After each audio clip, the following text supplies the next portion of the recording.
Hey guys, I thought I would put together a video for the Kvaal technique, mostly just to kind of have a reference for myself later on down the road, but this way, if you need something to just kind of watch as you're doing your own casework, to kind of give you a refresher of how to do this technique, hopefully this will be helpful in that regard. So we're going to act like we've got our age assessment case folder here. We're going to open that up, and we notice we've got our original x-ray here. And the first thing we want to do, regardless of what technique you're using, is you want to make a duplicate copy of your original. You want to keep your original untouched, unenhanced. You basically want to say, okay, that's my original. I've not done anything to it other than make a duplicate copy of it. I tend to like to keep my my working copies in a separate place from my originals, just so that I don't accidentally click the wrong one and again screw something up. So I usually create a whole separate folder entitled working folder, meaning that's the folder that I'm doing all of my work out of. And I'm going to put copy in that folder, and then I'm going to rename it so I know it's the copy. Again, you want to make sure you're keeping your original x-rays untouched, unenhanced, any of that. So this is the way I like to do it. It's completely up to you as to how you keep those separate, how you organize that. But basically the big important thing is make sure you make a copy, and then you're doing all of your work on the copy image. Once we've got our copy, we're going to open that up in Photoshop. And since it's slow on my computer, I'll go ahead and say that this x-ray that I'm using, I just pulled off of Google. I have no idea where it came from. Don't know whose teeth it is. Don't know any of that. So just look like a good image on Google. Okay, so we're gonna blow that up, make that a little bit bigger where I can see. We're gonna work on number 8. So I just want to be able to see all of number 8 kind of in my screen.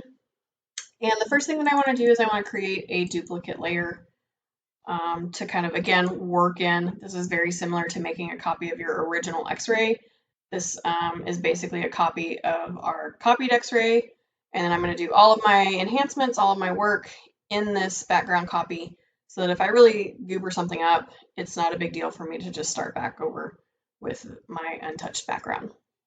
So at this point, if you felt like you needed to enhance the image to see kind of some of the landmarks that we're going to need to be looking at, and I'm going to just, I've got this kind of pulled up. So these are our measurements we're going to be taking. So landmarks you're going to need to be able to see are the incisal edge, the incisal edge of the pulp, apex, and CEJ. So if you feel like you can't see those very well, this is kind of when you would start doing your enhancements. And most of those are under image adjustments. Again, you can alter the brightness and the contrast, you can alter the levels, you can invert it. You can do a couple of different things to it here. The other thing you can do is you can come in here and you can stylize, and you can emboss it. There's a couple of other stylized things, but emboss is probably the one you'd use the most out of this. So for all intents and purposes, we're going to act like I can see everything great, and I'm not going to do any adjustments to it because that's not really what I'm here to tell you about. Anyway, so let's act like we can see everything, and the first thing that we want to do is make sure our ruler tool is highlighted. Mine's down here. Some people's is up here under their eyedropper. Just look around for your ruler tool until you figure out where it's at, and make sure you've got that selected. The first thing we want to do is we want to get the tooth we're working on completely vertical, and that's just to make sure our measurements are as accurate and as kind of definite as they can be.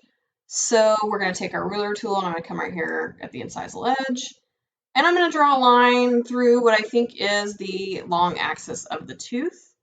That's pretty close to the long axis of the tooth, in my opinion.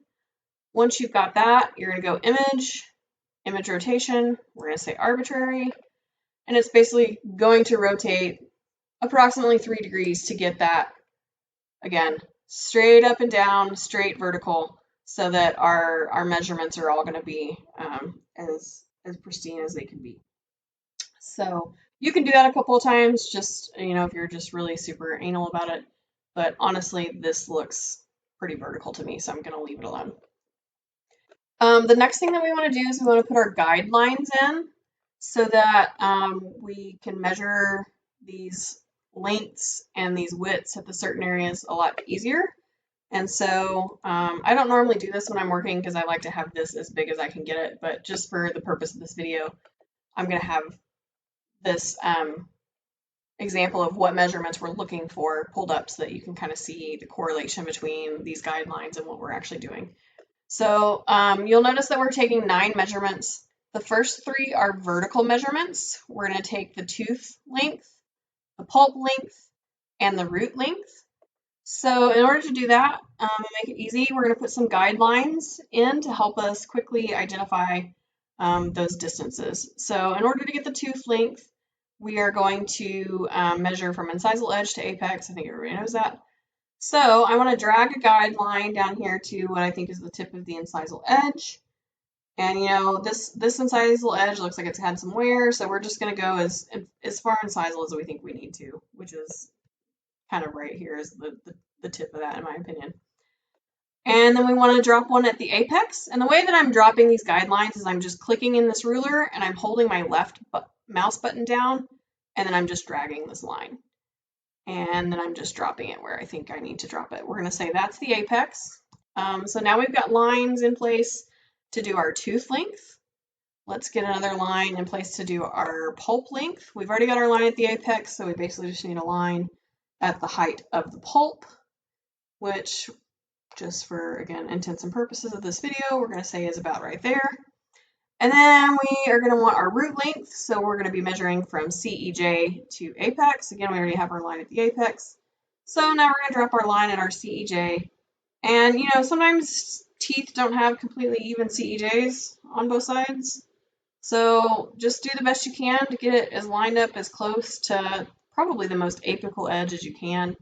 And that's where, again, that's where kind of those enhancements can come into play to make that a little bit more noticeable. But again, I'm not interested in showing you that side of things right now. So, okay, we've got our guidelines in place. And let's say, oops, I goobered up. I put this guideline in the wrong place. No big deal. It's easy to fix. Just come up here to your select or your move tool. Wait until you get that little double arrow figure, grab it, and now I can, you know, I can move it wherever I want to. So again, don't panic if you accidentally drop your guideline in the wrong place. It's super easy to move using that method. But now I want to measure, so I'm going to highlight my ruler tool again, and let's measure our root length first. So I'm going to click right here on this line at the apex, and I'm going to hold my left mouse button down. Then I'm going to hold the shift button down, and I'm going to drag that line to my CEJ line, right like that. And you'll notice up here, L1 is your length of your root.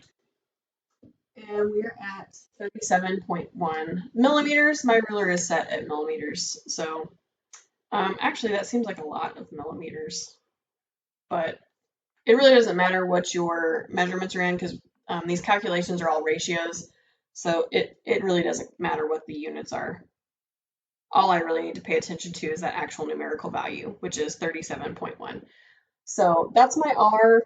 You basically would do the same thing to get your pulp height. So you measure, you know, again, left mouse button, shift, drag, and measure. Take note of that, aka write it down, and do the same thing for the tooth length. The reason that you're holding your shift button down is that makes your line straight. So if you'll notice, like if I click over here and I just drag and draw, I can literally drag that all over the place. Whereas if I hit shift, it makes it a completely vertical line. So that's why you're holding the shift button down while you're doing that. So, okay. Again, if you want to clear your little measurement out, just hit clear right here. That takes your little ruler line away from you. The next measurements that we're doing are actually width measurements. And so we're measuring the width of the tooth and the width of the pulp at the CEJ. We're measuring the tooth and the width of the pulp at mid-root. And then we're basically measuring tooth and pulp width at essentially 3/4 of the root length. I like to say halfway in between the CEJ and mid-root, because that's essentially what it is. So we've already got our line at the CEJ, we've already got our line at the apex. Basically, we can already do our measurements for A and A prime. That's kind of what the apostrophe stands for. So you would literally just same thing like with your vertical links, you would click right here at the outside edge, hold that shift button down, and then you basically can just draw right along that line to wherever you think the outside edge of the tooth is. Again, this L1 measurement numerical value is your width of your tooth, so you're going to write 16.8 down for your tooth. Clear our little ruler out and click at the far side of the pulp and measure out until the other edge of the pulp. We think, okay, that's our pulp width, and we're going to write that down. So now we need to get our mid-root measurement and then our kind of 3/4 measurement. The easiest way that for me to do this, honestly, you already have your root length, which in my case was 37.1. So I essentially want to line half of 37.1, which in this case is 18.55. So in my opinion, the easiest way to do this is to come here to our apex, click left button, hold our shift down, and I'm going to drag this line, and I'm watching that L1 number. If you notice, that L1 number is changing as I'm dragging along, so it's measuring. And I want to stop at 18.55 because that's halfway through my root. This obviously doesn't measure in that small, so I'm going to actually round up and say 18.6. So I'm going to leave that line there because I now want to draw a guideline to my mid-root point, which is right there. Okay, so now we have our line where we're going to measure C and C prime. We now need our line that's basically halfway between CEJ and mid-root. So again, the easy way, in my opinion, to do this is we know that this distance from here to here is 18.6. We want half of that, so we basically want 9.3 from this mid-root line. So I'm going to click right here at this mid-root line, hold shift down. I'm going to drag until I hit 9.3. Whoop, maybe. I'm probably just going to get close for the purpose of this video. Yeah, close enough for the purpose of this video. So, okay, we know that's basically our 3/4 length. Mark, drag a guideline. Ta-da! Now all of our lines are in place for us to do our width measurements. And again, you're going to measure width of the tooth right along this line, width of the pulp along this line. That's going to be your B and your B prime from this diagram over here. And then you're going to measure tooth width and pulp width along this line, and that's going to be your C and your C prime. And that is pretty much how you get these lines in Photoshop and how you do these measurements.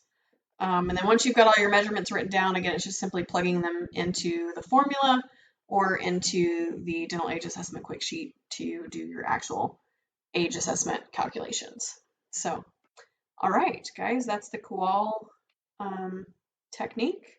Again, hope that helps somebody just kind of as a brain refresher or again as a resource as you're going through it.